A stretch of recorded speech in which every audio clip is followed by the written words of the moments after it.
بسم اللہ الرحمن الرحیم۔ قال النبی صلی اللہ علیہ وسلم انما الاعمال بالنیات او کما قال علیہ الصلاۃ والسلام۔ ہمارے پیارے آقا جناب رسول انور صلی اللہ علیہ وسلم کا ارشاد گرامی ہے،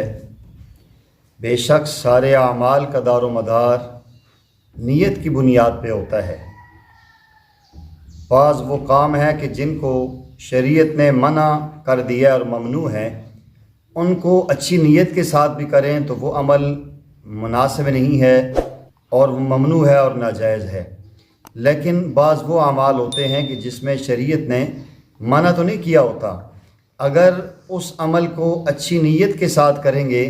تو وہ عمل عند اللہ مقبول ہوگا اور یہ بندہ اللہ کا محبوب بنے گا، اور اگر اس میں نیت غلط ہوگی تو اس عمل کے کرنے کی وجہ سے وہ عمل اس کی پکڑ کا سبب ہوگا۔ مثلا ایک بندہ لمبی لمبی نمازیں پڑھتا ہے اور لمبی نماز پڑھنے کا مقصد صرف یہ ہے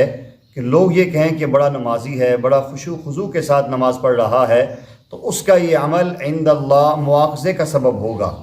اور ایک بندہ صرف اللہ کی رضا کے لیے خشوع خضوع کے ساتھ نماز پڑھتا ہے تو اس نیت کی بنیاد پہ یہ نماز اس کو اللہ کے قریب کرے گی۔ ایسے ہی ایک دوسری مثال عرض کرتا ہوں کہ ایک بندہ خوشبو لگاتا ہے، اور خوشبو لگانے کا مقصد صرف یہ ہے کہ جو لوگ ہیں دائیں بائیں میرے ساتھ نماز پڑھ رہے ہیں، گرمی کے پسینے کی وجہ سے جو اسمیل محسوس ہو رہی ہے اس سے ان کو تکلیف نہ ہو، خوشبو سے ان کا